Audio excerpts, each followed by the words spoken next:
everyone, I'm back and I have another project to share. This one was a fast and easy project to do.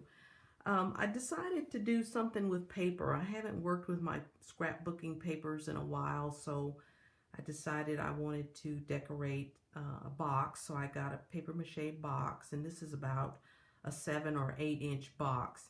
And I started by painting the corners with a gold acrylic paint, and then I added my papers to it. And the paper line that I use is this one right here, and this is made by Blue Fern Studios, and it's their Timeless collection.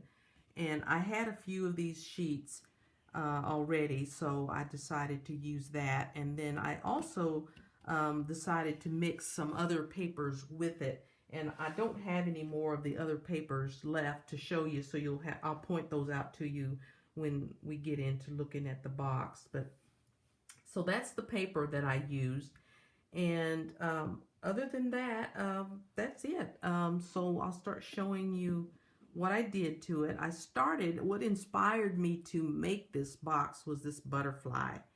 I found this gorgeous butterfly at a local shop, and it was a Christmas ornament. And it had an alligator clip on it, and I just took that off and decided that I wanted to put it on this box. And it's covered with rhinestones and pearls and glitter. I mean, that butterfly is so blinged out, it's almost blinding. It's so pretty. And the colors are kind of gold and silver and kind of champagne color. This part of the wing right here is velvet, and that's the part that's kind of a champagne color. But it's such a pretty butterfly. And then I just added a few roses here. I created the 3 roses and added a little bit of lace there, and there's a little bit of lace right there. I've added some bling, a little flower right there, some bridal trim there, some pearls, a tassel, another piece of bridal applique piece there. There's another large pearl in there, and there's more bridal appliques pieces under here, and then there's a really large bead right there that has rhinestones all over it. Very pretty. And then a beaded spray that I've added right there. And that's about it. That's everything on the top. Now the tassel, this tassel I got from Michael's. It was in their $1.50 section. And I only bought these 2, the white one and the cream one.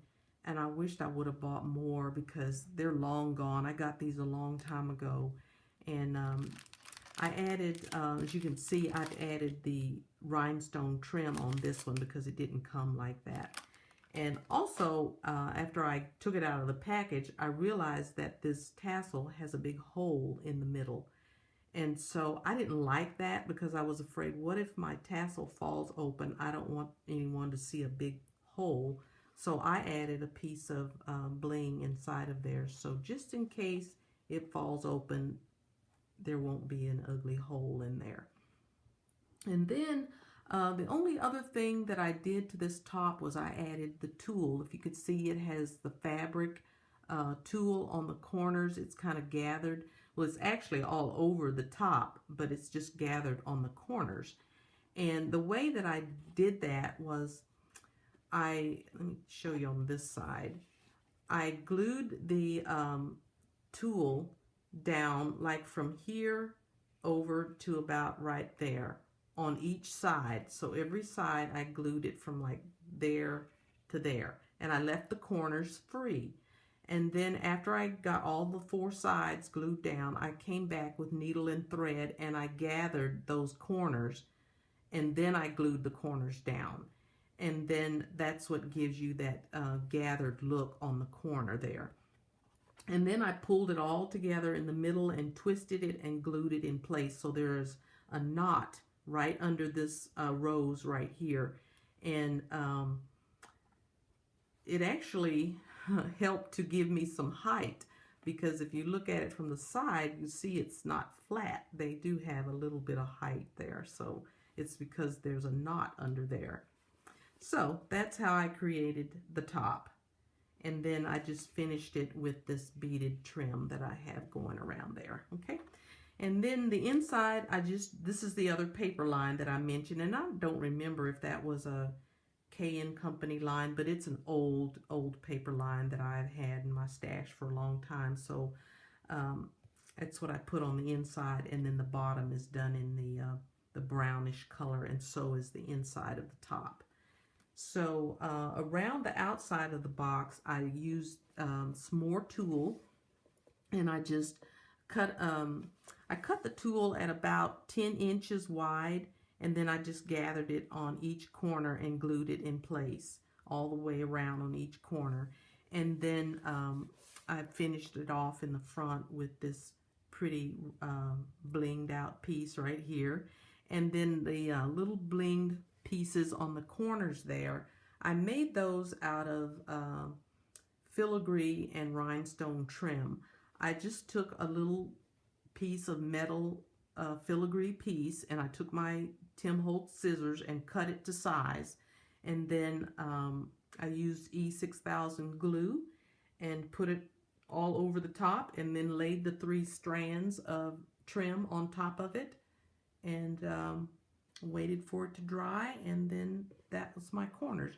And the reason I used the filigree was because it's a soft metal, and I could form it right over the tip of my finger and shape it and get that curved look. Instead of it being flat, you notice it's got a little bit of a curved roundness to it, and that way I thought it fit better over the tulle, and so I just put that on every corner. So that's it. That is my box, and